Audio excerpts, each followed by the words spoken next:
നഗരത്തിനടുത്തായി രാംപൂർ എന്ന് പേരുള്ള ഒരു ചെറിയ ഗ്രാമം ഉണ്ടായിരുന്നു. ആ ഗ്രാമത്തിൽ അഭിമന്യു എന്നു പേരുള്ള ഒരാള് തന്റെ ഭാര്യ നിധിയോടൊപ്പം ഒരു ചെറിയ റെസ്റ്റോറന്റ് നടത്തി വന്നു. പുറത്തുനിന്ന് വന്നു പോകുന്ന എല്ലാ ആൾക്കാരും കൂടുതലും അഭിമന്യുവിന്റെ റെസ്റ്റോറന്റിൽ കഴിക്കാനാണ് ആഗ്രഹിക്കുന്നത്. അഭിമന്യുവിന്റെ ഭാര്യ വരുന്ന കസ്റ്റമേഴ്സിന് സ്വന്തം കൈകൊണ്ട് പാചകം ചെയ്യും. ഒരു ദിവസം എന്തു പറ്റിയെന്നാൽ ബാങ്ക് മാനേജർ താരാജൻ തന്റെ ഭാര്യ അനിതയോടൊപ്പം അഭിമന്യുവിന്റെ റെസ്റ്റോറന്റിൽ കഴിക്കാനായി വന്നു. നിങ്ങളുടെ റെസ്റ്റോറന്റിൽ ചോമിൻ വളരെ ഫേമസ് തന്നെയാണ്, അതും വളരെ ദൂരത്തിൽ തന്നെ. ഇന്ന് എന്റെ ഭാര്യയ്ക്ക് ചോമിൻ കഴിക്കണമെന്ന് ആഗ്രഹം വന്ന ഉടനെ ഞാൻ എന്താ ആലോചിച്ചെന്ന് വെച്ചാൽ നേരെ നിങ്ങളുടെ റെസ്റ്റോറന്റിലേക്ക് വരാനെന്ന് ആഗ്രഹിച്ചു. തീർച്ചയായും. അതെന്താണെന്ന് വെച്ചാൽ കസ്റ്റമേഴ്സിന് വേണ്ടി എന്റെ ഭാര്യ തന്നെ അവളുടെ കൈകൊണ്ട് തന്നെ ഭക്ഷണം ഉണ്ടാക്കുന്നു. പിന്നെ എന്തിനാ കാത്തിരിക്കുന്നത്? വേഗം തന്നെ 2 പ്ലേറ്റ് ചോമിൻസ് കൊണ്ടുവന്നേക്ക്, ഞങ്ങൾക്ക് നന്നായിട്ട് വിശക്കുന്നുണ്ട്. അഭിമന്യു വളരെ സന്തോഷത്തോടെ താരാചന്ദ് പിന്നെ അദ്ദേഹത്തിന്റെ ഭാര്യയ്ക്ക് ആഹാരം നൽകി. വാവ് അഭിമന്യു, നിങ്ങൾ എങ്ങനെ പറഞ്ഞോ അതുപോലെ തന്നെ ഉണ്ടാക്കിയിട്ടുണ്ട്. ഞാൻ നിങ്ങളുടെ അടുത്ത് ഒരു കാര്യത്തിനെ പറ്റി സംസാരിക്കുന്നുണ്ട് താരാതൻജി. ഈ മാസം എന്നെ കൊണ്ട് ബാങ്ക് ഇൻസ്റ്റാൾമെന്റ് കെട്ടാൻ പറ്റുന്നില്ല. എന്റെ മകൻ മുംബൈ സിറ്റിയിൽ പഠിച്ചുകൊണ്ടിരിക്കുകയാണ്. പിന്നെ അവന് ഈ മാസം ഞാൻ സ്കൂൾ ഫീസും കെട്ടാനുണ്ട്. ചേട്ടാ, ഇതിൽ വിഷമിക്കാൻ എന്താ ഉള്ളത്? നിങ്ങൾ എന്താ എങ്ങോട്ടെങ്കിലും ഓടിപ്പോകാൻ പോവുകയാണോ? അതുമാത്രമല്ലാതെ ഞാൻ നിങ്ങൾക്ക് 2 മടങ്ങ് ലോൺ തരാനുള്ള തയ്യാറാണ്. ഞാൻ എന്താ പറയുന്നത് വെച്ചാൽ നിങ്ങൾ ഈ റെസ്റ്റോറൻറ്റിന് 2 മടങ്ങ് വലുതാക്കൂ. ഇത് നിങ്ങൾ ഒരു 2 മടങ്ങായിട്ട് ഹോട്ടലായിട്ട് കൺവേർട്ട് ചെയ്യൂ. ഇല്ല താരാതൻജി, ഞാൻ ഈ ചെറിയ റെസ്റ്റോറൻറ്റിൽ തന്നെ സന്തോഷമായിട്ടുണ്ട്. ഞാൻ ഈ ബാങ്കുകാരുടെ അടുത്ത് നിന്ന് കുറച്ച് രക്ഷപ്പെട്ടാൽ മതിയായിരുന്നു. താരാചന്ദ് റെസ്റ്റോറന്റിൽ നിന്നും പുറത്തു വന്നു. എന്നിട്ട് അഭിമന്യുവിന്റെ റെസ്റ്റോറന്റിന് നേരെ എതിരിലുണ്ടായിരുന്ന മറ്റൊരു റെസ്റ്റോറന്റ് നോക്കി ചിരിക്കാൻ തുടങ്ങി. ഇത് അഭിമന്യുവിന്റെ റെസ്റ്റോറന്റിനേക്കാളും വളരെ വലുതും നന്നായിരിക്കുന്നുണ്ടല്ലോ. ഈ റെസ്റ്റോറന്റ് അഭിമന്യുവിനെക്കാട്ടും വളരെ വലുത് തന്നെയാണ്. ഇത് വന്നിട്ട് ബ്രിജേഷിന്റെ റെസ്റ്റോറന്റ് ആണ്. എന്നാലും ഇവിടെയുള്ള ആൾക്കാർക്കൊക്കെ അഭിമന്യുവിന്റെ റെസ്റ്റോറന്റ് ആണ് ഇഷ്ടപ്പെടുന്നത്. ബാങ്ക് മാനേജർ താരാചന്ദ് തന്റെ ഭാര്യയോടൊപ്പം കാറിൽ പുറപ്പെട്ടു പോയി. അദ്ദേഹം സംസാരിച്ചത് അടുത്ത റെസ്റ്റോറന്റിലെ മാനേജർ ബ്രിജേഷ് തന്റെ ജോലിക്കാരനോടൊപ്പം പുറകുവശത്ത് നിന്ന് കേൾക്കുന്നുണ്ടായിരുന്നു. നിങ്ങൾ കേട്ടോ മുതലാളി, ഒരു പക്കം ഈ ബാങ്ക് മാനേജർ നിങ്ങളുടെ ലോൺ ഫയലും റിജക്റ്റും ചെയ്തിട്ടുണ്ട്. ഇന്നൊരു ഭാഗത്താണെങ്കിൽ അഭിമന്യുവിന്റെ ഭക്ഷണം അയാൾ പാരാട്ടിക്കൊണ്ടിരിക്കുകയാണ്, അതും അയാളുടെ ഭാര്യ മുമ്പ് വെച്ച് തന്നെ. അതുമാത്രമല്ല, അത് നമ്മുടെ റെസ്റ്റോറന്റ് അയാൾ അവമാനിപ്പിക്കുകയാണ്. ഇങ്ങനെ തന്നെ പോയിക്കൊണ്ടിരുന്നാലേ തീർച്ചയായിട്ടും ഒരു ദിവസം വലിയ വലിയ പൂട്ടൊക്കെ നമ്മളുടെ റെസ്റ്റോറന്റ് മുമ്പ് ഇട്ടുകൊണ്ടുണ്ടാവും. അത് നമ്മൾ എന്തായാലും കാണും. നിന്നോട് ഞാൻ എത്ര പ്രാവശ്യം പറഞ്ഞിട്ടുണ്ട്, കുറച്ചെങ്കിലും നല്ല കാര്യം സംസാരിക്കേ. അത് തീർച്ചയായിട്ടും വരാൻ പോകുന്നില്ല. അതെന്താ മുതലാളി വരാത്തത്? നിങ്ങൾ കണ്ടല്ലേ, ദിവസം കൂടെ നമ്മളുടെ റെസ്റ്റോറൻറ്റിൻ്റെ ആൾക്കാർ വളരെ കുറവായിക്കൊണ്ടിരിക്കുകയാണ്. നീ എന്തായാലും പറയുന്ന കാര്യം സത്യം തന്നെയാണ്. സത്യം, ഈ അഭിമന്യുവിൻ്റെ റെസ്റ്റോറൻ്റ് ഉള്ളത് കൊണ്ട് എൻ്റെ റെസ്റ്റോറൻറ്റിന് വല്ലാതെ കഷ്ടം തന്നെയാണ്. അഭിമന്യു നടത്തുന്ന റെസ്റ്റോറൻറ്റിൽ എല്ലാ ഭക്ഷണവും അവരുടെ ഭാര്യയാണ് ഉണ്ടാക്കുന്നത്. നിങ്ങൾ നിങ്ങളുടെ റെസ്റ്റോറൻറ്റിലുള്ള ഭക്ഷണമൊക്കെ എന്താ നിങ്ങളുടെ ഭാര്യയെ കൊണ്ട് ഉണ്ടാക്കാത്തത്? നീ എന്തിനാടാ ഇങ്ങനെയൊക്കെ സംസാരിക്കുന്നത്? എൻ്റെ ഭാര്യയ്ക്ക് ഭക്ഷണം പോലും ഉണ്ടാക്കാൻ അറിയില്ലല്ലോ. അവസാനം നീ അവളുടെ കൈ കൊണ്ടുണ്ടാക്കിയ ആ ആലു പൊറോട്ട കഴിച്ച ഓർമ്മയുണ്ടല്ലോ. അടുത്ത ദിവസം തന്നെ നിനക്ക് സുഖമില്ലാതെ പോയി. അതും ശരി തന്നെയാണ് മുതലാളി, നീ വിഷമിക്കേണ്ട. സത്യം, എനിക്ക് നല്ലൊരു ആലോചന വരുന്നുണ്ട്. എനിക്കൊരു കാര്യം മനസ്സിലായിട്ടുണ്ട്. ഈ ബാങ്ക് മാനേജറിന്റെ ആ ട്രാൻസ്ഫർ ഇന്നും കുറച്ച് ദിവസം നടക്കാൻ പോവുകയാണ്. പിന്നെ വരാൻ പോകുന്ന ബാങ്ക് മാനേജർ എന്റെ ദൂരത്തെ സ്വന്തക്കാരൻ തന്നെയാണ്. അഭിമന്യു ഉണ്ടാക്കിയ മൊത്ത കാശും ബാങ്കിൽ തന്നെയാണ് ഇട്ടിരിക്കുന്നത്. പിന്നെ അവന്റെ സ്ഥലങ്ങളും ബാങ്കിലാണ് അടമാനമായിട്ട് വെച്ചിരിക്കുന്നത്. ആ പുതിയ ബാങ്ക് മാനേജർ വെച്ചിട്ട് ഞാൻ ചെയ്യാൻ പോകുന്ന പുതിയ പ്ലാനിൽ അഭിമന്യു തീർച്ചയായിട്ടും റോഡിലേക്ക് വരും. തന്റെ റെസ്റ്റോറന്റിന്റെ അകത്ത് ചെന്നിരുന്നു. അപ്പോഴാണ് അവിടേക്ക് കാണാൻ വ്യത്യസ്തനായ ഒരു മനുഷ്യൻ. അദ്ദേഹം വളരെ അഴുക്കായ കോട്ടിട്ടിരുന്നു റെസ്റ്റോറന്റിൽ വന്ന് ഇരുന്നത്. എനിക്ക് വല്ലാതെ തന്നെ വിശക്കുന്നുണ്ട്. എനിക്ക് വേഗം തന്നെ ബർഗർ, പിസ്സ, ഒരു ബ്ലാക്ക് ടീയും കൊണ്ടുവരൂ. സത്യം അയാളെ കണ്ടിട്ട് മോശമായ മുഖത്തോടുകൂടി എന്തു പറഞ്ഞെന്നാൽ, നിങ്ങൾ ഇത്രയും മോശമായിട്ട് ഡ്രസ്സ് ഇട്ടിട്ടുണ്ടല്ലോ. നിങ്ങൾ ഒരു ചെയറിൽ ഇരുന്നോണ്ടിരിക്കുകയല്ലേ. ആ ചെയറിന്റെ വില എന്താണെന്ന് അറിയോ നിങ്ങൾക്ക്? നിങ്ങളെ കൊണ്ട് ആ ചെയറും വല്ലാതെ മോശമായി പോയി. നീ എന്തുമാതിരി ഒരു മനുഷ്യനാണ്? നിന്റെ മുതലാളി നിനക്ക് കസ്റ്റമേഴ്സിനടുത്ത് എങ്ങനെ സംസാരിക്കണമെന്ന് പറഞ്ഞു തന്നിട്ടില്ലേ? പിന്നെ നിനക്കും കസ്റ്റമേഴ്സിനടുത്ത് എങ്ങനെ സംസാരിക്കേണ്ടതെന്ന് പറഞ്ഞിട്ടില്ലേ? എനിക്കും പറഞ്ഞതിട്ടുണ്ട്. എനിക്കും അറിയാം കസ്റ്റമേഴ്സിനടുത്ത് എങ്ങനെയാണ് സംസാരിക്കേണ്ടതെന്ന്. കസ്റ്റമേഴ്സും ഇത്രയും വൃത്തികെട്ട് ഡ്രസ്സ് ഇട്ടിട്ട് ഇങ്ങനെ ഒരു നല്ല റെസ്റ്റോറൻറ്റിലേക്ക് വരികയേ ഇല്ല. മതി നിന്റെ സംസാരം. നീ എന്നെ വല്ലാതെ അവമാനിപ്പിക്കുന്നുണ്ട്. നോക്കൂ, ഞാൻ ആരാണെന്ന് നിനക്ക് അറിയില്ലല്ലോ. പിന്നെ ഏതൊരാളും ഡ്രസ്സ് ഇട്ടിട്ട് അവരുടെ വില എന്താണെന്ന് നിനക്കൊണ്ട് തീരുമാനിക്കാൻ പറ്റില്ല. ചില നേരത്തിൽ കണ്ണുകൊണ്ട് കാണുന്നത് പോലും സത്യമാണെന്ന് നമുക്ക് പറയാൻ പറ്റില്ല. എനിക്ക് എന്തോ താൻ ഏതൊരു പഴയ സിനിമയും കണ്ടിട്ട് ഡയലോഗ് അടിച്ചു വിട്ടുകൊണ്ടിരിക്കുകയാണല്ലോ. അപ്പോഴാണ് അവിടേക്ക് ബ്രിജേഷ് വന്നത്. എന്തു പറ്റി സത്യം? ഇവിടെ എന്താണ് സംഭവിക്കുന്നത്? കണ്ടില്ലേ മുതലാളി, ഇയാൾ എത്ര പഴയ ഡ്രസ്സ് ഇട്ടിട്ടാണ് വന്നിരിക്കുന്നതെന്ന്. ഇവന്റെ കോട്ടും വൃത്തികേടായിട്ടുണ്ട്. ഇവനെ കണ്ടാൽ അറിയാം ഈ കോട്ട് തിരുമ്പിയിട്ട് പല വർഷങ്ങളായി എന്ന്. അതുമാത്രമല്ലാതെ ഇയാള് നിങ്ങളെയും അവമാനിപ്പിച്ചുകൊണ്ടിരിക്കുകയായിരുന്നു. എന്നെ അവമാനിപ്പിക്കുകയാണോ? എനിക്ക് മനസ്സിലായില്ലല്ലോ. അവൻ എന്താ പറഞ്ഞത് വെച്ചാൽ നിന്റെ മുതലാളി നിനക്ക് കസ്റ്റമേഴ്സിനോട് എങ്ങനെ സംസാരിക്കണം പഠിപ്പിച്ചെന്നില്ലേ എന്ന് ചോദിക്കുകയാണ്. ആ അതെ, അതിൽ ഞാൻ ചോദിച്ചാൽ എന്ത് തെറ്റാവുള്ളത്? നിങ്ങളുടെ സെർവൻറ്റ് എൻ്റെ ഓർഡർ ചോദിക്കാതെ എൻ്റെ ഡ്രസ്സ് നോക്കിയിട്ട് എന്തിനാ കളിയാക്കുന്നത്? ഞങ്ങളുടെ ഈ റെസ്റ്റോറൻറ്റിൽ നിങ്ങളും പോലെ ഈ മോശമായ ഡ്രസ്സ് ഇട്ടവർ വരാനേ പാടില്ല. എൻ്റെ സെർവൻറ്റ് പറഞ്ഞത് വളരെ ശരി തന്നെയാണ്. എനിക്ക് സംശയമായിട്ട് തോന്നുന്നുണ്ട് നിങ്ങളുടെ പോക്കറ്റിൽ പൈസ ഉണ്ടോ ഇല്ലയോ എന്ന്. നിങ്ങൾക്ക് ഈ കട തീർച്ചയായിട്ടും ശരിയല്ല. നിങ്ങൾക്ക് അടുത്തുള്ള കടയിലാണ് ശരിയായിട്ടുണ്ടാവുക. വേണമെങ്കിൽ അവിടെ പോയി ഇരുന്നോളൂ. ബ്രിജേഷ് പറഞ്ഞത് കേട്ട് ആ മനുഷ്യൻ വളരെ ദേഷ്യത്തോടെ എണീറ്റ് നിന്നു. പിന്നെ നേരെ അഭിമന്യുവിന്റെ റെസ്റ്റോറന്റിൽ ചെന്ന് ഇരുന്നു. പറയൂ, നിങ്ങൾക്ക് എന്താ വേണ്ടത്? എനിക്ക് ചീസ് ബർഗർ പിന്നെ ഒരു സൂപ്പർ ബ്ലാക്ക് കോഫി. ശരി, വേഗം തന്നെ കൊണ്ടുവരാം. അഭിമന്യു ഉടനെ അദ്ദേഹത്തിന്റെ ഓർഡർ കൊണ്ടുവന്ന് നൽകി. അദ്ദേഹം ബർഗർ പിന്നെ ബ്ലാക്ക് കോഫി കുടിച്ചിട്ട് വളരെ സന്തോഷത്തോടെ പറഞ്ഞു, വളരെ നന്നായിട്ടുണ്ട്. പിന്നെ എല്ലാവരും നിങ്ങളുടെ റെസ്റ്റോറൻറ്റിനെ പറ്റി പറയുന്നത് ഞാൻ കേട്ടിട്ടുണ്ട്. ജനങ്ങൾ എല്ലാവരും നിങ്ങളുടെ റെസ്റ്റോറൻറ്റിനെ പറ്റി നല്ലതാണ് പറഞ്ഞുകൊണ്ടിരിക്കുന്നത്. പിന്നെ ഈ ബ്ലാക്ക് കോഫി കുടിച്ചതിന് ശേഷം എനിക്ക് വളരെ സന്തോഷമായിട്ടുണ്ട്. വളരെ വളരെ നന്ദിയുണ്ട്. ഇത് പറഞ്ഞിട്ട് അദ്ദേഹം തന്റെ പോക്കറ്റിൽ കൈയിട്ടു. കുറച്ചു സമയത്തിന് ശേഷം അദ്ദേഹം അഭിമന്യുവിനെ നോക്കി പറഞ്ഞു, എന്നോട് ക്ഷമിക്കൂ യങ് മാൻ, എൻ്റെ പേഴ്സ് ഞാൻ വീട്ടിൽ തന്നെ വിട്ടിട്ട് പോയി. ഒരു പ്രശ്നമില്ല, നിങ്ങൾക്ക് എപ്പോൾ കാശ് കിട്ടുന്നുണ്ടോ അപ്പോൾ ഒന്ന് തന്നാൽ മതി. നിങ്ങൾ ശരിക്കും വളരെ നല്ല മനുഷ്യൻ തന്നെയാണ്. ഒരു ഭാഗത്താണ് നിങ്ങൾ, പിന്നെ ഇന്നൊരു ഭാഗത്ത് ആ കടക്കാരൻ. അവർക്ക് കസ്റ്റമേഴ്സിനടുത്ത് എങ്ങനെ സംസാരിക്കേണ്ട പോലും അറിയില്ല. നിങ്ങളുടെ ക്യാരക്ടറിനെ പറ്റി എനിക്ക് വിചാരിച്ചാൽ വളരെ സന്തോഷമായിട്ടുണ്ട്. ഇങ്ങനെ പറഞ്ഞിട്ട് ആ മനുഷ്യൻ ഒരു ചെറിയ മിന്നുന്ന വൈരം അഭിമന്യുവിന്റെ കയ്യിൽ നൽകി. ഇത് ഡയമണ്ട് ആണല്ലോ. ഇത് എന്തിനാ നിങ്ങൾ എനിക്ക് തരുന്നത്? ഇല്ല, ഇത് ഒരു ഡയമണ്ട് അല്ല, ഇത് ഒരു ഗാഡ്ജറ്റ് ആണ്. ഒരു പക്ഷേ കുറച്ച് ദിവസം കഴിഞ്ഞിട്ട് ഇതിനെ പറ്റിയുള്ള ഉപയോഗം നിനക്ക് വരും. ഇത് നിന്റെ കയ്യിൽ തന്നെ നീ ഭദ്രമായിട്ട് വെച്ചോളൂ. ഒരു പക്ഷേ വീണ്ടും നമ്മൾ ജീവിതത്തിൽ കണ്ടുമുട്ടിയാൽ പിന്നെ തീർച്ചയായിട്ടും എന്നെ പറ്റി നിന്റെ അടുത്ത് ഞാൻ പറഞ്ഞേക്കാം. ഇത് പറഞ്ഞിട്ട് അദ്ദേഹം ആ സ്ഥലത്തു നിന്നും പോയി. അദ്ദേഹം പോയതും നിധി അഭിമന്യുവിനോട് പറഞ്ഞു, ആരായിട്ട് അദ്ദേഹം? എനിക്ക് അറിയില്ല നിധി, പക്ഷെ അദ്ദേഹം ആരാണെന്ന് വെച്ചാൽ അയാളുടെ കണ്ണ് നോക്കുമ്പോൾ എനിക്ക് എങ്ങനെ തോന്നുന്നു വെച്ചാൽ അയാൾ ഏതോ പഴയ കാലത്തൊരു മുതലാളി പോലെ തോന്നുന്നുണ്ട്. പക്ഷെ അദ്ദേഹം വളരെ മോശമായ ഡ്രസ്സല്ലേ ഇട്ടിരുന്നത്. ആരുടെയും ഡ്രസ്സ് കണ്ടുവച്ചിട്ട് അയാളുടെ ക്യാരക്ടർ എന്താണെന്ന് നമുക്ക് തീരുമാനിക്കാൻ പറ്റില്ല നിധി. അയാളുടെ കണ്ണ് കാണുമ്പോഴും പിന്നെ മുഖം കാണുമ്പോഴും എനിക്ക് നന്നായിട്ട് മനസ്സിലാവുന്നുണ്ട് അയാൾ നല്ലൊരു പഠിച്ച ആള് തന്നെയാണ്. ദിവസങ്ങൾ ഇങ്ങനെ കടന്നുപോയി. പിന്നീട് ഒരു ദിവസം ബാങ്ക് മാനേജർ താരാചന്ദിന് ട്രാൻസ്ഫർ ആയി. ആ സ്ഥലത്ത് ബ്രിജേഷിന്റെ സ്വന്തക്കാരൻ ദില്ലു മാനേജറായി ബാങ്കിലേക്ക് വന്നു. ദില്ലു ബാങ്കിലേക്ക് വന്ന കാര്യം അറിഞ്ഞതും തന്നെ ബ്രിജേഷ് ബാങ്കിലേക്ക് വന്നു പറഞ്ഞു, ഞാൻ നിങ്ങൾക്ക് വേണ്ടി കുറെ കാലമായിട്ട് കാത്തിരിക്കുകയായിരുന്നു. എനിക്കെല്ലാം അറിയാം ബ്രിജേഷ്. എന്നെ ഈ ഗ്രാമത്തിലേക്ക് ട്രാൻസ്ഫർ ചെയ്യാൻ വേണ്ടി നിങ്ങൾ വല്ലാതെ കഷ്ടപ്പെട്ടിട്ടുണ്ട്. നിങ്ങളെ പോലെയുള്ള നേർമയുള്ള ബാങ്ക് മാനേജർ ഈ ലോകത്തിൽ തന്നെ ഇല്ലല്ലോ. നിങ്ങൾ എന്താ പറയാൻ വരുന്നത്? എൻ്റെ റെസ്റ്റോറൻറ്റിൻ്റെ പുറത്ത് തന്നെ അഭിമന്യു എന്നൊരാൾ ഒരു റെസ്റ്റോറൻറ്റ് വെച്ചിട്ടുണ്ട്. അവൻ്റെ റെസ്റ്റോറൻറ്റിലെ എല്ലാ പൈസയും അവൻ്റെ ബാങ്കിൽ തന്നെയാണ് ഇട്ടുകൊണ്ടിരിക്കുന്നത്. എനിക്ക് എന്താ തോന്നുന്നത് വെച്ചാൽ അവനാണ് ഈ ബാങ്കിൻ്റെ മാനേജർ എന്ന് വിചാരിക്കുന്നത്. അവൻ എപ്പോഴൊക്കെ തോന്നുന്നുണ്ടോ അപ്പോഴാണ് അവൻ ബാങ്കിൻ്റെ ഇൻസ്റ്റാൾമെൻറ്റ് കെട്ടുന്നത്. അവന് കെട്ടാൻ തോന്നിയിട്ടില്ലെങ്കിൽ അവൻ കെട്ടുകയില്ല. ഈ ഫയല് പ്രകാരം അവൻ്റെ ലോണൊക്കെ ഈ ഒരു കൊല്ലം തന്നെ കെട്ടി തീർത്തിട്ടുണ്ടാവണം. പക്ഷേ അവൻ്റെ ലോൺ ഫയൽ നോക്കിയാൽ ഇതോടെ നമ്മൾ 3 വർഷമായിട്ടുണ്ട്. അവസാനം ഉണ്ടായിരുന്ന ബാങ്ക് മാനേജർ അവന് ഫേവർ ആയിട്ടാണ് ഉണ്ടായിരുന്നത്. എനിക്കെന്താ തോന്നുവെച്ചാൽ നിങ്ങൾ അവൻ്റെ അടുത്ത് നിന്ന് മൊത്ത കാശും ഒറ്റയടിക്ക് അങ്ങ് വസൂൽ ചെയ്തേക്കണം. ഞാൻ നിങ്ങളുടെ ദൂരത്തെ സ്വന്തക്കാരനാണ് ബ്രിജേഷ്. ഞാൻ നിങ്ങൾക്ക് വേണ്ടി ഇതുപോലും ചെയ്യാതിരിക്കില്ലല്ലോ. പിന്നെ നിങ്ങൾക്കെന്നെ അറിയാമല്ലോ, സ്വന്തക്കാരനായതുകൊണ്ട് എല്ലാ കാര്യം നടക്കുകയില്ല. ഞാൻ എന്താ പറയുന്നത് വെച്ചാൽ നിങ്ങൾക്ക് മനസ്സിലാവുന്നുണ്ടല്ലോ. നിങ്ങൾ പറയുന്നത് എനിക്കെല്ലാം മനസ്സിലാവുന്നുണ്ട്. നിങ്ങൾക്ക് ചേരാനുള്ളത് എല്ലാം നിങ്ങളുടെ വീട്ടിലൊന്നും തന്നെ ചേരും. പിന്നെ നിങ്ങൾ വിഷമിക്കാണ്ട് പോയി കിടന്നോളൂ.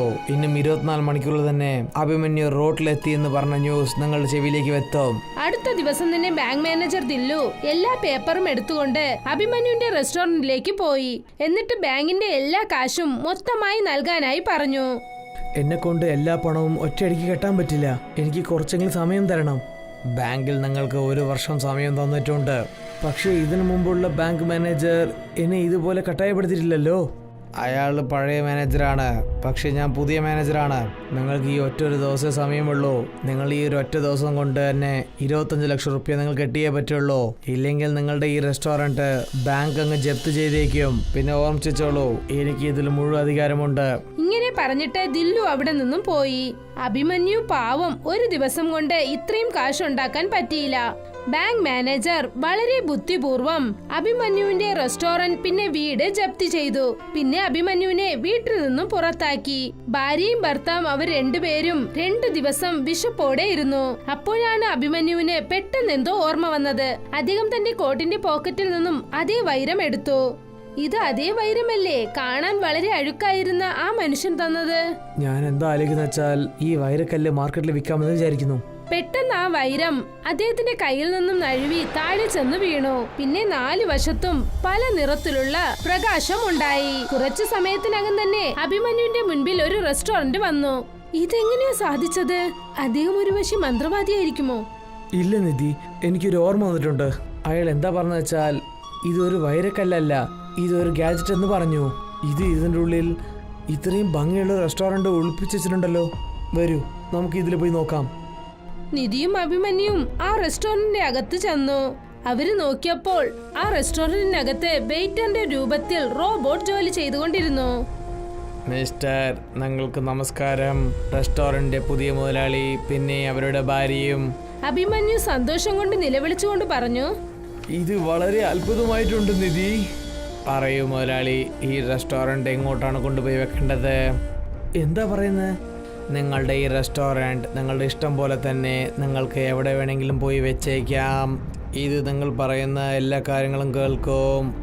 എനിക്ക് മനസ്സിലായി, ഇതേതോ പുതിയ ടെക്നോളജി കൊണ്ട് ഉണ്ടാക്കുന്ന ഒരു റെസ്റ്റോറൻ്റ് ആണ്. ഇത് വല്ലാതെ അത്ഭുതം തന്നെയാണ്. എനിക്ക് മനസ്സിലായി കഴിഞ്ഞു, അയാൾ തീർച്ചയായിട്ടും ഒരു വലിയ സയന്റിസ്റ്റ് തന്നെയാണ്. ആ ദിവസത്തിനു ശേഷം അഭിമന്യുവും അദ്ദേഹത്തിന്റെ ഭാര്യയും ആ നടക്കുന്ന റെസ്റ്റോറന്റിൽ വീട് വീടായി ചെന്ന് വ്യാപാരം ചെയ്തു. കുറച്ചു ദിവസത്തിനകം തന്നെ അഭിമന്യുവിന്റെ നടക്കുന്ന റെസ്റ്റോറന്റിന്റെ പേര് ഗ്രാമം മൊത്തം പിന്നെ തൊട്ടടുത്തുള്ള നഗരങ്ങളിലും ഫേമസ് ആയി. ഇപ്പോൾ എല്ലാരും തന്നെ എന്തെങ്കിലും കഴിക്കണമെന്ന് തോന്നിയാൽ അഭിമന്യുവിന്റെ റെസ്റ്റോറന്റ് അവിടെ വന്ന് അവർക്ക് ആവശ്യമുള്ളത് നൽകും. അഭിമന്യു കുറച്ചു മാസത്തിനകം തന്നെ ബാങ്കിലുണ്ടായിരുന്ന എല്ലാ കടനും അടച്ചു.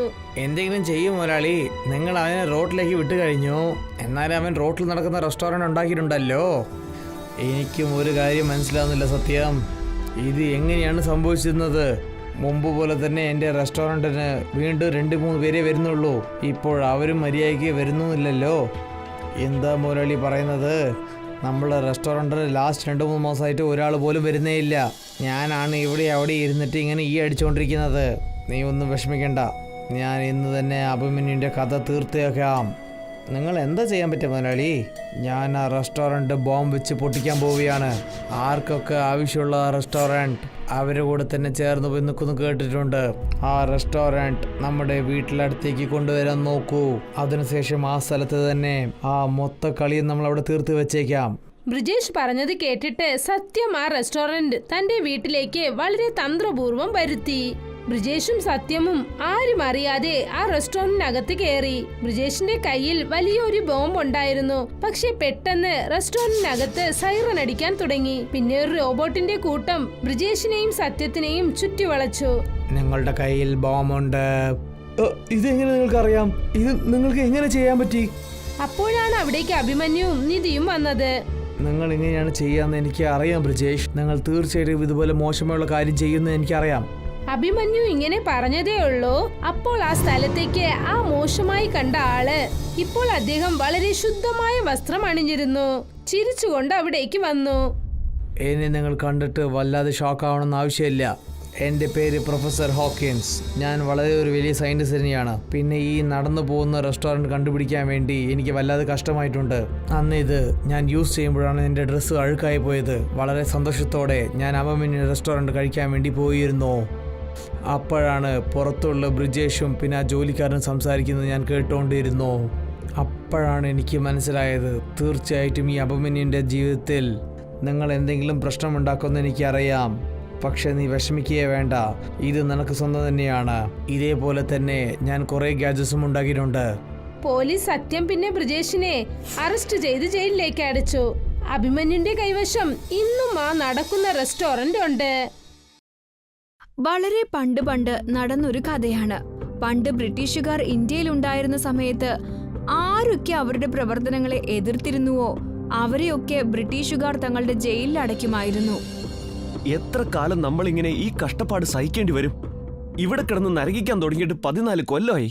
കുറച്ച് ദിവസങ്ങൾക്കുള്ളിൽ നമ്മൾ ഇവിടുന്ന് മോചിതരാവും. എന്നാലും നമ്മൾ പുറത്തിറങ്ങിയിട്ട് എന്തു ചെയ്യാനാ? ഏറ്റവും ആദ്യം എനിക്ക് എന്റെ വീട്ടുകാരെ ചെന്നൊന്ന് കാണണം. എന്റെ മോളിപ്പോ വലിയ പെണ്ണായിട്ടുണ്ടാകും. ഇത്രയും വർഷമായിട്ട് ഞാൻ അവളെ ഒരു നോക്ക് പോലും കണ്ടിട്ടില്ല.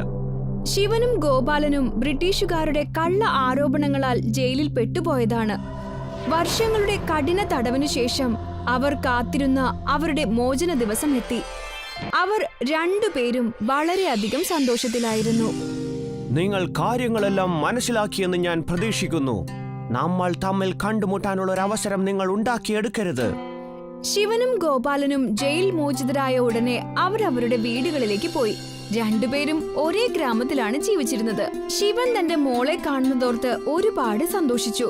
അങ്ങനെ വീട്ടിലേക്ക് പോവുകയായിരുന്നു. അവിടെ ചെന്നപ്പോൾ കണ്ടത് പൊളിഞ്ഞു വീഴാറായ തങ്ങളുടെ വീടായിരുന്നു. സുഷമ, മോളെ പാർവതി, രണ്ടാളും വന്നേ. ഞാനിതാ തിരിച്ചെത്തി. കുറച്ചു സമയം കഴിഞ്ഞിട്ടും ആരും പുറത്തേക്ക് വന്നില്ല. അപ്പോൾ അവിടേക്ക് ആ ഗ്രാമത്തിലെ ഒരു വയസ്സായ അമ്മാവൻ വന്നിട്ട് ശിവനോട് ചോദിച്ചു, നീ ആരാണ് മോനെ? ആരെയാ നീ വിളിച്ചു പോകുന്നത്? ഐ കുമാരനമ്പാവാ, അങ്ങ് ആകെ മാറിപ്പോയല്ലോ. അങ്ങേക്ക് എന്നെ മനസ്സിലായില്ലേ? ഞാൻ ശിവനാണ്. ഇന്ന് ജയിൽ മോചിതനായുള്ളൂ. ആ, നീ ആയിരുന്നല്ലേ ശിവ. ആ, വരൂ വരൂ. നീ ജയിലിൽ നിന്ന് നേരെ വരുന്നതാണോ? അതൊക്കെ വിട്. എനിക്കൊരു കാര്യം അറിഞ്ഞാ മതി. എന്റെ ഭാര്യയും മക്കളും ഇപ്പൊ എവിടെയാണെന്നൊന്ന് പറയാമോ? എനിക്കവരെ കാണാൻ വളരെ കൊതിയായിട്ടാണ് അമ്മാവാ. എന്തു പറയാനാ മോനെ? നീ ജയിലിൽ പോയതിനു ശേഷം നിന്റെ വീടിന്റെ കാര്യം മഹാകഷ്ടത്തിലായിരുന്നു. നിന്റെ ഭാര്യ സുഷമ വീട്ടുവേല ചെയ്തിട്ടാണ് നിന്റെ മകളെ സ്കൂളിൽ പഠിക്കാൻ വിട്ടത്. പിന്നെ നിന്റെ മകളാണെങ്കിലോ പഠിത്തത്തിൽ നല്ല മിടുക്കിയുമാണ്. ഭഗവാൻ ഞങ്ങളോട് ഈ ചതി ചെയ്തത് എന്തിനെന്നറിയില്ല. ഞാനിനി എന്താ ചെയ്യേണ്ടത്? എന്റെ കുടുംബം പഴയതുപോലെ സന്തോഷത്തിലാവാൻ. പക്ഷേ അവരിപ്പോ എവിടെയാണ് അമ്മാവ ഉള്ളത്? നിന്റെ ഭാര്യയും മകളും നമ്മുടെ ഗ്രാമത്തിന്റെ അതിർത്തിയിലുള്ള ആ കാടിന്റെ അടുത്തായിട്ടുണ്ടാകും. ഈ അടുത്തായി സുഷമ കാട്ടിൽ നിന്നും വിറക് വെട്ടിയൊക്കെയാണ് വീട്ടുകാര്യങ്ങൾ നോക്കി പോകുന്നത്. ചെന്ന് നോക്ക്. ശിവൻ തന്റെ മകളും ഭാര്യയും അടങ്ങുന്ന തന്റെ കുടുംബത്തെ കാണുന്നതിനായി കാടിനരികിലേക്ക് പോയി. അവിടെ ചെന്നപ്പോൾ തന്റെ ഭാര്യയും മകളും കഷ്ടപ്പെടുന്നത് കണ്ടു. ആ സ്ഥിതിയിൽ പോലും അവന്റെ കണ്ണിൽ നിന്നും കണ്ണീര് പൊടിഞ്ഞു വന്നു. സുഷമ, നോക്കൂ, ഞാനിങ്ങെത്തി. വാ, നമുക്ക് വീട്ടിൽ പോകാം. നിങ്ങൾ വന്നോ?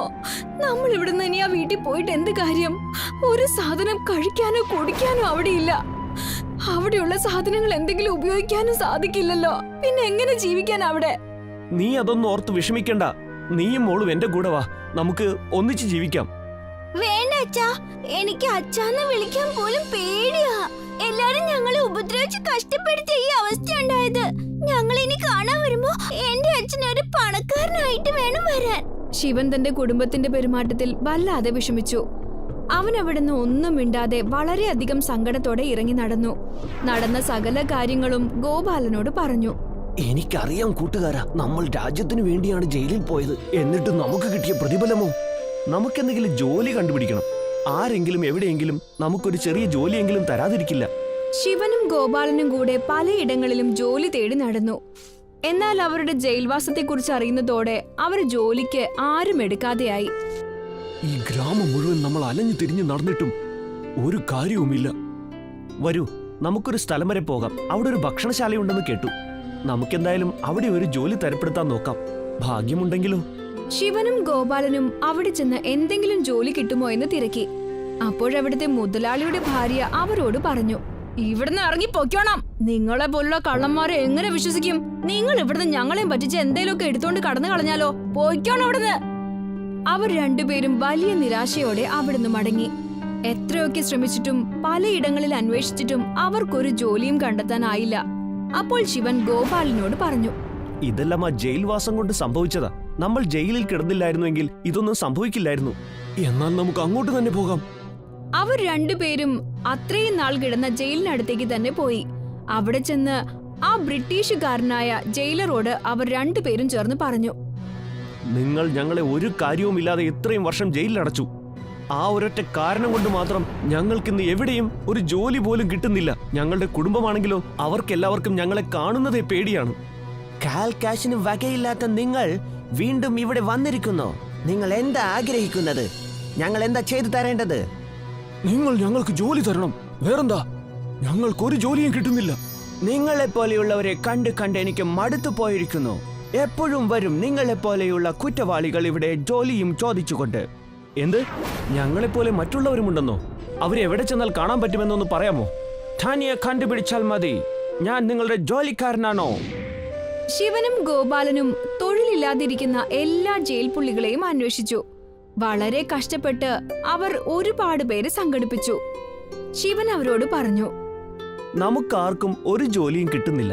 പക്ഷേ നമ്മൾ ഒന്നിച്ചു നിൽക്കുകയാണെങ്കിൽ നമുക്ക് ആവശ്യത്തിനുള്ള ജോലി നേടിയെടുക്കാൻ പറ്റും. പക്ഷെ ശിവൻ ചേട്ടാ, നമ്മൾ എന്ത് ചെയ്യാനാ?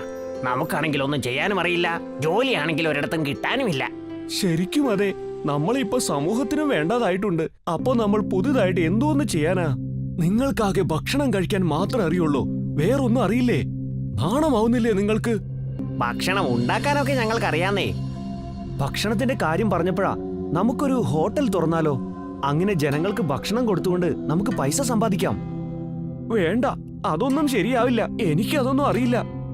എന്റെ ശിവ, നമുക്ക് കുറച്ച് സാധനങ്ങൾ സംഘടിപ്പിച്ച് ഒരു ചെറിയ ഹോട്ടൽ തുടങ്ങാം. നല്ലൊരു സ്ഥലം കണ്ടുപിടിച്ചാൽ മാത്രം മതി. സ്ഥലം ഒരു പ്രശ്നമാകുന്നില്ല. എന്റെ ഗ്രാമത്തിലെ വീട് ഒഴിഞ്ഞു കിടക്കുകയല്ലേ. നമുക്ക് നാളെ തന്നെ അവിടെ ജയിൽ ഹോട്ടൽ തുടങ്ങാം. നമ്മൾ തടവിൽ കിടന്നവർക്ക് എല്ലാവർക്കും കൂടി അത് നടത്താം. ശിവനും ഗോപാലനും ചേർന്ന് ശിവന്റെ വീട് ഒരു റെസ്റ്റോറന്റ് പോലെ ആക്കിയെടുത്തു. അത് ഗ്രാമത്തിന് തൊട്ടടുത്ത് തന്നെയായിരുന്നു. എല്ലാ തടവുകാരും ഗ്രാമങ്ങൾ തോറും ജയിൽ റെസ്റ്റോറന്റിനെ കുറിച്ചുള്ള പ്രചാരണം നടത്തി. ദിവസങ്ങൾ കടന്നു പോയിക്കൊണ്ടേയിരുന്നു. അവരുടെ ജയിൽ റെസ്റ്റോറന്റ് നന്നായി പോകുന്നുണ്ടായിരുന്നു. ശിവന്റെയും ഗോപാലന്റെയും സുഹൃത്തുക്കളുടെയും അധ്വാനം ഫലം കാണുകയായിരുന്നു. മോനെ ശിവ, എനിക്കൊരു 10 ആലു പൊറോട്ടയും കുറച്ച് വെജിറ്റബിൾ കുറുമയും വേണം. ആ, തീർച്ചയായും ഇപ്പൊ തരാമെന്നേ. നിങ്ങൾ ആ ടേബിളിൽ കുറച്ചു നേരം വെയിറ്റ് ചെയ്യൂ. ജയിൽ റെസ്റ്റോറന്റ് എന്നും പറഞ്ഞ് നിങ്ങൾ ഞങ്ങൾക്ക് ജയിലിലെ പോലത്തെ ഭക്ഷണമൊന്നും തന്നേക്കരുത്. നീ ഒരു കാര്യം ഓർത്ത് വെച്ചോ, ഞാനിതൊക്കെ പ്രശ്നമാക്കും. എന്തൊക്കെയായാലും ജയിൽ പുള്ളികളും സന്തുഷ്ടരായിരുന്നു. കാരണം ജയിൽവാസത്തിന് ശേഷം ഇപ്പോഴാണ് കുടുംബവുമായി ഒന്ന് ചേർന്ന് ജീവിക്കാൻ അവർക്ക് സാധിക്കുന്നത്. ശിവന്റെ കുടുംബവും അവരോടൊപ്പം വന്നു താമസിച്ച് ജയിൽ റെസ്റ്റോറന്റിന് വേണ്ട സഹായം ചെയ്തു കൊടുത്തിരുന്നു. എന്നാൽ ജയിലിനകത്ത് ജയിലർക്ക് തടവ് പുള്ളികളുടെ ഈ സംരംഭത്തെ പറ്റി അറിയാൻ സാധിച്ചു. ഞാനൊരു കാര്യം കേട്ടു. ജയിലിൽ നിന്ന് പോയ തടവ് പുള്ളികൾ പുതിയതെന്തോ ചെയ്യുന്നുണ്ടെന്ന്. എന്താ ചെയ്യേണ്ടത് യജമാനെ? അവരെ പിടിച്ച് അകത്തിട്ടാലോ? നമുക്ക് അവരുടെ അടിമത്തമാണ് വേണ്ടത്. ഭക്ഷണത്തിൽ മായം കലർത്തിയ കുറ്റത്തിൽ എല്ലാത്തിനെയും അറസ്റ്റ് ചെയ്തേക്ക്. അത് തന്നെ സംഭവിച്ചു.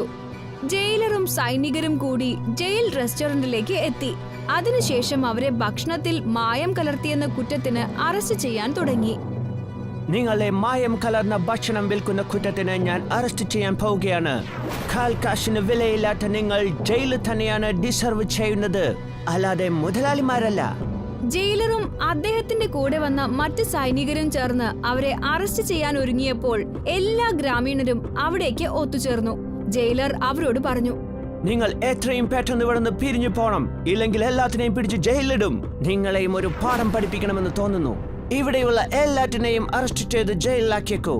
ജയിലർ ഇത് പറഞ്ഞ ഉടനെ തന്നെ കുമാരൻ അമ്മാവൻ തന്റെ തുണിസഞ്ചിയിലിരുന്ന ദിവ്യ ചന്ദനത്തിരിയുടെ ചാരം പുറത്തേക്കെടുത്തു.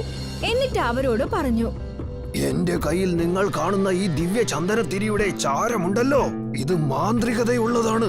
ഇത് ഞാൻ നിങ്ങളുടെ ദേഹത്തിട്ടാലുണ്ടല്ലോ, നിങ്ങളുടെ ജീവിതം കട്ട പുകയായി പോകും. ഞാൻ നിങ്ങളുടെ ഈ മന്ത്രവാദത്തിലൊന്നും വിശ്വസിക്കുന്നില്ല. അതോടെ കുമാരൻ അമ്മാവൻ ജയിലറുടെ മേൽ ചന്ദനത്തിരിയുടെ ചാരം വിതറി. അതോടെ അവരുടെ കണ്ണിന്റെ കാഴ്ച നഷ്ടപ്പെട്ടു. അയ്യോ, എനിക്ക് കണ്ണ് കാണുന്നില്ലല്ലോ. ഓ മൈ ഗോഡ്, ശരിക്കും കണ്ണ് കാണുന്നില്ലല്ലോ. എനിക്ക് മാപ്പ് തരൂ. ഞാൻ ഈ തെറ്റിനി ആവർത്തിക്കുകയില്ല. ഇപ്പോ കണ്ണിന് മാത്രമേ പറ്റിയുള്ളൂ. വേഗം പൊക്കോ, ഇല്ലെങ്കിൽ നടക്കാൻ പോലും പറ്റില്ല. കുമാരൻ അമ്മാവന്റെ ഈ മാന്ത്രിക ചാരം അങ്ങനെ ജയിൽ റെസ്റ്റോറന്റിനെ രക്ഷിച്ചു. എല്ലാ ഗ്രാമവാസികളും ഒന്നിച്ചു നിന്ന് അതിയായി പ്രയത്നിച്ചു. ബ്രിട്ടീഷുകാർ പിന്നീട് ഒരിക്കലും ആ ഗ്രാമത്തിലേക്ക് തിരിച്ചു വന്നില്ല. പവനും സോനുവും സഹോദരങ്ങളായിരുന്നു. അവരുടെ അമ്മ മരിക്കുന്നതിന് മുൻപ് പവന്റെ കയ്യിലേക്ക് സോനുവിനെ ഏൽപ്പിച്ചിട്ട് പറഞ്ഞു. കാരണം പവൻ മിടുക്കനായിരുന്നു, എന്നാൽ സോനു ഒരു വികലാംഗനും. എന്റെ മക്കളെ, ഞാനിപ്പം മരിക്കാറായി. എനിക്കെപ്പോഴും സോനുവിനെ ഓർത്താണ് വിഷമം. ഇവനൊരു പാവത്താനാണ്. ഇവൻ ഈ വയ്യാത്ത കാലം വെച്ചെങ്ങനെ ജീവിക്കുന്നോർത്ത് വിഷമിക്കുക ഞാൻ. ഇവനൊരു പഞ്ചപാവമാണല്ലോ എന്ന് ഓർക്കുമ്പോ. അമ്മ എന്തിനാ അങ്ങനെ പറയുന്നത്? മോനെ, ഈ ഭൂമിയിൽ ജനിച്ച എല്ലാവരും ഒരു ദിവസം മരിക്കും. എന്റെ സമയവും അടുത്തിരിക്കുക മക്കളെ. ഞാൻ നിങ്ങളുടെ അച്ഛന്റെ അടുത്തേക്ക് പോകാനായി. പവൻ, ഞാൻ എന്റെ എല്ലാ ഉത്തരവാദിത്തങ്ങളും നിനക്ക് തന്നിട്ട് പോകുക. നമ്മുടെ കൃഷിസ്ഥലം ഉണ്ടല്ലോ, അവിടെ എന്തെങ്കിലും കൃഷി ചെയ്യണം. ജീവിക്കാൻ വേണ്ടത് കണ്ടെത്തേണ്ടത് നീയാണ് മോനെ. അമ്മയില്ലെങ്കിലും സോനുവിനെ നന്നായി നോക്കണം നീ. ഇതും പറഞ്ഞുകൊണ്ട് സോനുവിന്റെയും പവന്റെയും അമ്മ മരണമടഞ്ഞു. സോനുവിന് നല്ല സങ്കടം വന്നു. പവന് അമ്മ മരിച്ചതിൽ സങ്കടമുണ്ടായിരുന്നുവെങ്കിലും അവന് ഭയങ്കര സന്തോഷവും തോന്നി. അതിന് കാരണം അവനിപ്പോൾ കൃഷി ചെയ്യാനുള്ള സ്ഥലമാണ് കിട്ടിയിരിക്കുന്നത്. ഇനി അവന്റെ ജീവിതം കുറച്ചുകൂടെ നന്നായി തന്നെ വരും. അമ്മ പോയത് പോയി, പക്ഷേ എല്ലാ ഉത്തരവാദിത്തങ്ങളും എന്റെ തലയിലിട്ടിട്ടാ പോയത്. ഈ ഞൊണ്ടൻ സോനുവിനെ ഞാൻ എത്ര കാലം എന്റെ തലയിൽ ചുമക്കണം? എനിക്കും ഒരു കുടുംബം ഉണ്ടാവും, കുട്ടികളും ഭാര്യയും ഉണ്ടാവും. അപ്പൊ ഞാൻ ഈ മന്ദബുദ്ധി സോനുവിനെ ജീവിതകാലം മുഴുവൻ ചുമക്കണോ? ഇല്ല, ഞാനതൊന്നും ചെയ്യാൻ പോകുന്നില്ല. പവൻ ആലോചിച്ചുകൊണ്ടിരുന്നു എങ്ങനെ സോനുവിനെ തന്നിൽ നിന്നും ഒഴിവാക്കാമെന്ന്. അപ്പോഴവന്റെ കുരുട്ടു ബുദ്ധിയിൽ ഒരാശയം വന്നു. അവൻ വേഗം തന്നെ സോനുവിനോട് സങ്കടപ്പെട്ട് പറയാൻ തുടങ്ങി. നോക്ക് സോനു, അമ്മ നമ്മളെ ഇട്ടിട്ട് പോയി. നിന്റെ ഉത്തരവാദിത്വം എന്നെ ഏൽപ്പിക്കുകയും ചെയ്തു. നമുക്കിത്രയും വലിയ വയലില്ലേ? ഞാൻ ഒറ്റയ്ക്ക് എങ്ങനെ നോക്കി നടത്താനാ ഇതൊക്കെ? എനിക്കാണെങ്കിൽ കൃഷി ചെയ്യാനും അറിയില്ല. ഇത്രയും വലിയൊരു വയൽ കയ്യിൽ കിട്ടിയിട്ട് ഞാൻ എന്ത് ചെയ്യാനാ? കൃഷിപ്പണിയാണെങ്കിൽ ഞാൻ പഠിച്ചിട്ടുമില്ല. കാരണം അമ്മയോടൊപ്പം ഞാൻ ഇതുവരെ പണിക്കിറങ്ങിയിട്ടില്ല. എന്നാൽ നീയാണെങ്കിൽ എപ്പോഴും അമ്മയോടൊപ്പം വയലിലുണ്ടായിരുന്നതല്ലേ? അമ്മ എന്നെ കൃഷി ചെയ്യാൻ സമ്മതിച്ചിരുന്നുമില്ല. എപ്പോഴും പഠിക്കാൻ തന്നെ പറഞ്ഞുകൊണ്ടിരിക്കുമായിരുന്നു. ചേട്ടൻ എന്തിനാ വിഷമിക്കുന്നത്? ഞാൻ തന്നെ കൃഷിപ്പണിയൊക്കെ നോക്കിക്കൊള്ളാം. ചേട്ടൻ നന്നായി പഠിച്ചാൽ മാത്രം മതി. സോനു, നീ എത്ര നല്ലവനാടാ. നീ കൃഷി ഏറ്റെടുക്കാമെന്ന് സമ്മതിച്ചപ്പോ എന്റെ തലയിൽ നിന്ന് വലിയൊരു ഭാരമാടാ ഒഴിഞ്ഞത്. നീ കൃഷി നോക്കിക്കോ, ഞാൻ നന്നായി പഠിച്ചോളാം. ചേട്ടൻ ഒരു ടെൻഷനും വേണ്ട. ഞാൻ വയലിലേക്ക് പോകട്ടെ. അവനൊരു ക്രച്ചസിന്റെ സഹായത്തോടെ കൃഷി ചെയ്യാൻ തുടങ്ങി. തന്റെ കൃഷിയിടത്തിൽ അവൻ വെള്ളക്കടലയും ഗോതമ്പും അങ്ങനെ മറ്റു പലതും നട്ടുപിടിപ്പിച്ചു. അതെല്ലാം വളരെ നന്നായി തന്നെ വളർന്നു വന്നു. അത് കണ്ട് സോനു ഒത്തിരി സന്തോഷിച്ചു. കാരണം അവന്റെ പ്രയത്നം ഫലം കാണുകയായിരുന്നു. അവൻ പതിയെ പതിയെ പവന്റെ അടുത്തേക്ക് ചെന്നു. ഒന്ന് നിക്കടാ, എന്തിനാ ഇങ്ങനെ ഓടുന്നേ? ആകാശം വല്ലതും ഇടിഞ്ഞു വീഴാൻ പോകുന്നുണ്ടോ ഇങ്ങനെ ഓടാനായിട്ട്? ശരിക്കും നടക്കാൻ പോലും പറ്റാത്തവനാ ഇപ്പൊ പറക്കുന്ന പോലെയാ ഓടി വരുന്നത്. ചേട്ടാ, കാര്യം തന്നെ അങ്ങനത്തെയാ. നോക്ക്, എന്റെ അധ്വാനം ഫലം കണ്ടു. വിളവ് എത്ര നന്നായിട്ടുണ്ടെന്ന് അറിയാമോ? കാറ്റിലിങ്ങനെ ആടുന്നത് കാണാൻ തന്നെ എന്ത് രസമാ. കടലയും ഗോതമ്പും നന്നായി തന്നെ വിളഞ്ഞിട്ടുണ്ട് ഇപ്രാവശ്യം. ആണോ? സത്യമായും? പവൻ ഗോതമ്പും കടലയും വിളഞ്ഞു നിൽക്കുന്നത് കണ്ട് ഒരുപാട് സന്തോഷിച്ചു. എന്നാൽ അവന്റെ ആ ദുഷ്ട മനസ്സിൽ അത്യാഗ്രഹവും അസൂയയും കടന്നു വന്നു. ഈ സോനു കൂടെയുണ്ടെങ്കിൽ എനിക്കിതിന്റെ പകുതി ഇവന് കൊടുക്കേണ്ടതായിട്ട് വരും. എങ്ങനെയെങ്കിലും കുറച്ച് ഗോതമ്പും കടലയും കൊടുത്ത് ഇവനെ ഒഴിവാക്കണം. നോക്കു സോനു, നീ അധ്വാനിച്ചു, നല്ല കാര്യം തന്നെ. പക്ഷേ എത്ര നാൾ ഞാൻ നിന്നെ നോക്കണം? നീ നിന്റെ ഭാഗമായിട്ടുള്ള കടലയും ഗോതമ്പൊക്കെ എടുത്ത് എന്നെ ഒന്ന് ഒഴിവാക്കിത്താ. ചേട്ടൻ എന്താ ഈ പറയുന്നത്? അമ്മ മരിക്കും മുമ്പ് പറഞ്ഞത് നമ്മൾ ഒരുമിച്ച് ജീവിക്കണമെന്നല്ലേ? അമ്മ ഇപ്പൊ ഈ ലോകത്തില്ലല്ലോ. നീയും എന്റെ ജീവിതത്തിൽ നിന്ന് ഒന്ന് ഒഴിഞ്ഞു താടാ. പവൻ സോനുവിനെ അവിടെ നിന്നും ഇറക്കി വിട്ടു. സോനു ആകെ വിഷമിച്ച് ഒരു നദിയുടെ കരയിൽ ഇരിക്കുകയായിരുന്നു. അപ്പോഴാണ് അവന്റെ കൂട്ടുകാരനായ അനിൽ അങ്ങോട്ട് വന്നത്. അവൻ സോനു വിഷമിച്ചിരിക്കുന്നത് എന്താണെന്ന് അന്വേഷിച്ചു. സോനു എല്ലാ കാര്യങ്ങളും അനിലിനോട് തുറന്നു പറഞ്ഞു. അവന്റെ ബുദ്ധിമുട്ട് മനസ്സിലാക്കിയ അനിൽ അവനോട് തന്റെ വീട്ടിലേക്ക് വരുവാൻ ആവശ്യപ്പെട്ടു. എടാ, എന്റെ ചേട്ടനെ പറ്റി ഞാനിങ്ങനെ കരുതിയിരുന്നില്ല. എന്നെ വീട്ടിൽ നിന്ന് പുറത്താക്കി കളഞ്ഞു. ഇനി ഈ ലോകത്തിൽ ആരെ ആശ്രയിച്ച് ഞാൻ ജീവിക്കും? ഈ കുറച്ച് കടലയും കുറച്ച് ഗോതമ്പും കൊണ്ട് ഞാൻ എന്റെ ജീവിതം എങ്ങനെ മുന്നോട്ട് കൊണ്ടുപോകും? ശരിക്കും എന്റെ ചേട്ടനെയും കുറ്റം പറയാൻ പറ്റില്ല. ഇങ്ങനെ ഒരു വികലാംഗനും മന്ദബുദ്ധിയുമായ എന്നെ കൂടെ നിർത്തിയിട്ട് ചേട്ടൻ എന്ത് കിട്ടാനാ? എടാ, നീ ഇത്ര ടെൻഷനൊന്നും ആവണ്ട. നീ മന്ദബുദ്ധിയൊന്നുമല്ല, സാധാരണ മനുഷ്യൻ തന്നെയാ. പിന്നെ എല്ലാവർക്കും സ്വന്തം കഴിവുകൾ തിരിച്ചറിയാൻ കഴിയണമെന്നൊന്നുമില്ല. ഞാനിപ്പോ എന്ത് ചെയ്യണമെന്നാ? നീ അധികം വിഷമിക്കാതെ എന്റെ വീട്ടിലേക്ക് വാ. അമ്മ ഇന്ന് നല്ല ദാൽ പക്വാൻ ഉണ്ടാക്കിയിട്ടുണ്ട്. നീ വാ, നമുക്ക് ഒരുമിച്ച് കഴിക്കാം. അവനോടൊപ്പം ചെല്ലാൻ വിസമ്മതിച്ചിട്ടും അനിൽ സോനുവിനെ നിർബന്ധിച്ചുകൊണ്ട് അങ്ങോട്ട് കൊണ്ടുപോയി. വീട്ടിലെത്തിച്ച് അവന് പരിപ്പ് കൊണ്ടുള്ള ആ വിഭവം കഴിക്കാൻ കൊടുത്തു. അത് സോനുവിന് നന്നായി ഇഷ്ടപ്പെടുകയും ചെയ്തു. ഇത് വളരെ നന്നായിട്ടുണ്ടല്ലോ. കഴിച്ചുകൊണ്ടേ ഇരിക്കാൻ തോന്നുകയാ. ഞാൻ ഇതുവരെ ഇത്ര സ്വാദിഷ്ടമായ ഭക്ഷണം കഴിച്ചിട്ടേയില്ല. എന്റെ മനസ്സിലൊരു ആശയമുണ്ട്. എന്തുകൊണ്ട് നീ കയ്യിലുള്ള ഗോതമ്പും കടലപ്പരിപ്പും ഈ ദാൽ പക്വാൻ ഉണ്ടാക്കാൻ ഉപയോഗിക്കുന്നില്ല? അതായത് എനിക്കത് ഉണ്ടാക്കാൻ പറ്റുമെന്നാണോ? എനിക്കതിനൊരു സ്ഥലം പോലും ഇല്ലല്ലോ. നീ അതോർത്ത് വിഷമിക്കണ്ട, അതൊക്കെ ഞാൻ ശരിയാക്കി തരാം. അനിൽ സോനുവിനെ സഹായിച്ചു. അങ്ങനെ സോനു പരിപ്പ് കൊണ്ടുള്ള ആ വിഭവം ഉണ്ടാക്കി. പക്ഷേ ആ കടയിലേക്ക് ആരും തന്നെ ഭക്ഷണം കഴിക്കാൻ എത്തുന്നുണ്ടായിരുന്നില്ല. അപ്പോഴാണ് ഒരു വയസ്സായ സ്ത്രീ അവിടേക്ക് വന്നത്. അവർ അവനോട് ഭക്ഷണം ചോദിച്ചു. അമ്മേ, ഇന്ന് കട തുറന്നതേ ഉള്ളൂ.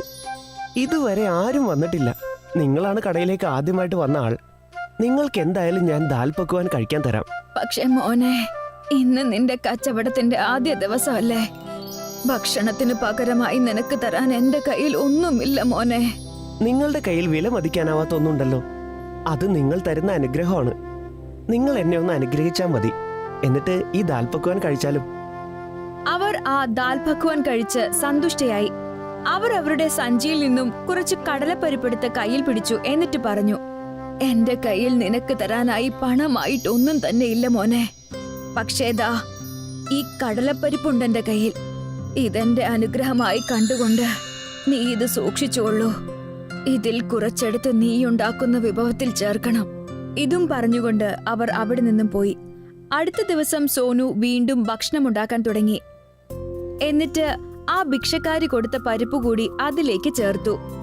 ദാൽ പക്വാൻ റെഡിയായ ഉടനെ തന്നെ പുറത്ത് ആളുകൾ ക്യൂ നിൽക്കുന്നതാണ് അവൻ കണ്ടത്. വൈകുന്നേരം ആയപ്പോഴേക്കും നല്ല കച്ചവടവും നടന്നു. അവന് സ്വന്തം കണ്ണുകളെ വിശ്വസിക്കാനാവുന്നുണ്ടായിരുന്നില്ല. എനിക്കിത് വിശ്വസിക്കാനേ കഴിയുന്നില്ല. ഒരു ദിവസം കൊണ്ട് തന്നെ എനിക്ക് എത്ര വരുമാനമാ കിട്ടിയത്. ഇന്നലെ വരെ ഒരു കസ്റ്റമർ പോലും വന്നിട്ടില്ലായിരുന്നു. ഇതെല്ലാം നിന്റെ സത്യസന്ധതയുടെ ഫലമാ. നീ ആ ഭിക്ഷക്കാരിക്ക് ദാൽ പക്വാൻ കൊടുത്തില്ലേ? അതിനു പകരമായി അവരാ കടലപ്പരിപ്പും തന്നില്ലേ? ഇതെല്ലാം അതിന്റെ പ്രഭാവം കൂടിയാ. അവരാ കടലപ്പരിപ്പിന്റെ രൂപത്തിൽ അനുഗ്രഹമാ നിന്നിൽ ചൊരിഞ്ഞത്. അതുകൊണ്ട് നീ ഇനി കൈവെക്കുന്നതെല്ലാം പൊന്നായി മാറും. അവരുടെ അനുഗ്രഹത്തിലൂടെ നീ രക്ഷപ്പെടാൻ പോവാ. സോനു ഈ വാക്കുകൾ കേട്ട് ഒരുപാട് സന്തോഷിച്ചു. അവൻ തന്റെ പരോപകാരം തുടർന്നുകൊണ്ടേയിരുന്നു.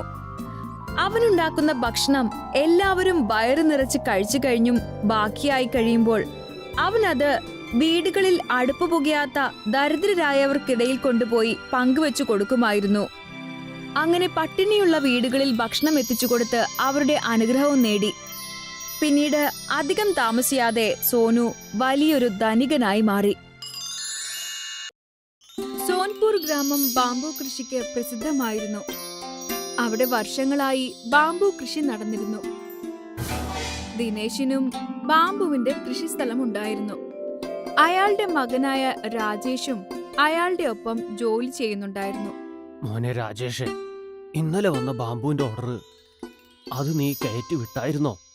അതെ അച്ഛാ, ഞാൻ ഇന്നലെ വൈകിട്ട് തന്നെ കയറ്റി വിട്ടല്ലോ. അവർക്കത് സമയം തെറ്റാതെ കിട്ടുകയാണെങ്കിൽ ഇന്ന് വൈകുന്നേരത്തേക്ക് നമ്മുടെ പേയ്മെന്റ് റെഡിയാവും. സന്ധ്യയായി. ദിനേശിന്റെ വീടിന് മുന്നിൽ ബാംബു നിറഞ്ഞ ഒരു ലോറി കിടപ്പുണ്ടായിരുന്നു. അല്ല, ഈ ട്രക്ക് എന്താ തിരികെ വന്നത്? ഈ ലോഡ് അവിടെ ഇറക്കിയിട്ട് പേയ്മെന്റ് വാങ്ങി വരേണ്ടതായിരുന്നല്ലോ. ദിനേശ് പെട്ടെന്ന് തന്നെ രാജേഷിനെ വിളിച്ചു. രാജേഷ് പുറത്തേക്ക് വന്നു. രാജേഷ് ആകെ എന്തോ വിഷമത്തിലായിരുന്നു. രാജേഷ്, നോക്കൂ, പോയ വണ്ടി തിരികെ വന്നല്ലോ. അതെ അച്ഛാ, എനിക്കറിയാം. പട്ടണത്തിലെ കച്ചവടക്കാർ എന്നെ ഫോൺ ചെയ്തിരുന്നു. അവർക്ക് നമ്മളെക്കാൾ കുറഞ്ഞ വിലയിൽ ബാംബു കിട്ടുന്നുണ്ടെന്ന്. അതുകൊണ്ട് ഇനി അവർക്ക് നമ്മുടെ ബാംബു വേണ്ടെന്നാ പറയുന്നത്. പക്ഷേ ഇങ്ങനെ മുന്നറിയിപ്പില്ലാതെ ചെയ്താൽ എങ്ങനെയാ? നമുക്ക് പണത്തിന് നല്ല ആവശ്യമുള്ളതല്ലേ. ഇനിയിപ്പോ ഇത്രയും ബാംബു നമ്മൾ എന്തു ചെയ്യും? അവര് പറയുന്ന പോലെ വില കുറച്ച് കൊടുക്കാമെന്ന് നിനക്ക് പറയായിരുന്നില്ലേ? അച്ഛാ, ഞാനത് അവരോട് പറഞ്ഞതാ.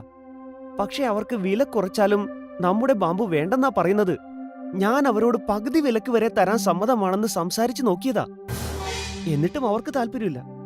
ദിനേശിനും രാജേഷിനും ഈ ഓർഡറില് വലിയ പ്രതീക്ഷയായിരുന്നു. കുറച്ചു നാളുകളായിട്ട് കച്ചവടം നല്ല രീതിയിലായിരുന്നില്ല നടന്നിരുന്നത്.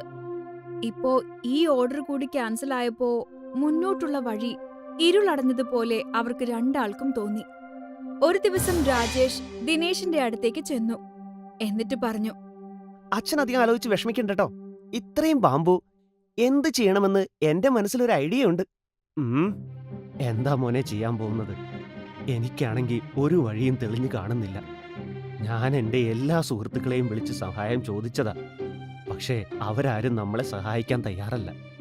ഇപ്പൊ അവസ്ഥ വളരെ മോശമാ. മാർക്കറ്റിലാണെങ്കിൽ ബാമ്പുവിന്റെ വിലയും കുറഞ്ഞു വരികയാ. അതുകൊണ്ട് അച്ഛാ ഞാൻ പറയുന്നത് നമുക്ക് ബാമ്പുവിന്റെ കച്ചവടം നിർത്തി മറ്റെന്തെങ്കിലും നോക്കാമെന്ന്. മോനെ, നമ്മുടെ കയ്യിൽ മറ്റെന്താ ഉള്ളത്? നമുക്ക് വേറെ എന്തു ചെയ്യാൻ പറ്റും? അച്ഛാ, അതിന് നമ്മൾ ഇനി പിസ്സ ഉണ്ടാക്കും. എന്ത് പിസ്സയോ? അതെങ്ങനെ? അച്ഛാ, എന്റെ പട്ടണത്തിൽ ഒരു സുഹൃത്ത് വിളിച്ചിരുന്നു. ഞാൻ അവനോട് ഇവിടുത്തെ അവസ്ഥ പറഞ്ഞപ്പോ അവൻ എന്നോട് നല്ലൊരു ഉപായം പറഞ്ഞു തന്നു. പട്ടണത്തിൽ പിസ്സക്ക് വലിയ പ്രിയമാണ്. പലതരത്തിലുള്ള പിസ്സകളും കിട്ടും. അതിൽ തന്നെ ചെറുപ്പക്കാർക്ക് ഇഷ്ടമുള്ളതാണ് ബാംബു പിസ്സ. നമ്മുടെ കയ്യിലുള്ള ഈ ബാംബുവിന്റെ കാമ്പെടുത്തിട്ടാണ് ആ പിസ്സ ഉണ്ടാക്കുന്നത്. നമുക്കും ബാംബു പിസ്സയുടെ ബിസിനസ് തുടങ്ങാന്നേ. പക്ഷേ മോനെ, നമുക്കിതിനെ പറ്റി ഒന്നും അറിയില്ലല്ലോ. അച്ഛൻ വിഷമിക്കണ്ട. എന്റെ കൂട്ടുകാരൻ പറഞ്ഞിട്ടുണ്ട് എല്ലാവിധ സഹായം തരാന്ന്. രാജേഷും ദിനേശും ചേർന്ന് ബാംബു പിസ്സ ഉണ്ടാക്കുന്നതിനുള്ള എല്ലാ തയ്യാറെടുപ്പുകളും നടത്തി. അവരങ്ങനെ പതിയെ പതിയെ ബാംബു പിസ്സ ഉണ്ടാക്കാനായി പഠിച്ചെടുത്തു. എന്നിട്ട് അവര് തീരുമാനിച്ചു ഉടനെ ഒരു ഹോട്ടല് പണിയണമെന്ന്. രാജേഷും ദിനേശും ചേർന്ന് ബാംബു ഉപയോഗിച്ച് ഒരു ഹോട്ടല് പണിതു. ആ ഹോട്ടലിന്റെ വാതിലുകൾ മുതൽ ജനലുകളും മേശകളും കസേരകളും എല്ലാം ബാംബു കൊണ്ട് നിർമ്മിച്ചതായിരുന്നു. ആദ്യം അവരുടെ ഹോട്ടലിൽ ആളുകൾ കയറുന്നുണ്ടായിരുന്നില്ല. പക്ഷേ ഒരു ദിവസം കോളേജിൽ പഠിക്കുന്ന 2 ചെറുപ്പക്കാർ അവിടേക്ക് വന്നു. എടാ സുരേഷേ, നോക്ക് എന്ത് നല്ല ഹോട്ടലാണെന്ന്. ബാംബു കൊണ്ടാ ഉണ്ടാക്കിയിരിക്കുന്നത്. പിന്നെ എഴുതിയിരിക്കുന്നത് കണ്ടോ, ഞങ്ങളുടെ സ്പെഷ്യാലിറ്റി ബാംബു പിസയാണെന്ന്. എന്നാ വാടാ, ഇവിടത്തെ ബാംബു പിസ നമുക്ക് ഒന്ന് ട്രൈ ചെയ്ത് നോക്കിയാലോ? അത് വളരെ ശരിയാടാ. നമുക്ക് എന്തായാലും ഒന്ന് ഓർഡർ ചെയ്ത് നോക്കാം. സുരേഷും വിവേകും 2 ബാംബു പിസകൾ ഓർഡർ ചെയ്തു. എടാ വിവേകേ, നീ ശ്രദ്ധിച്ചോ? ഇവിടത്തെ എല്ലാ മേശയും കസേരയും എല്ലാം ബാംബു കൊണ്ട് ഉണ്ടാക്കിയതാ.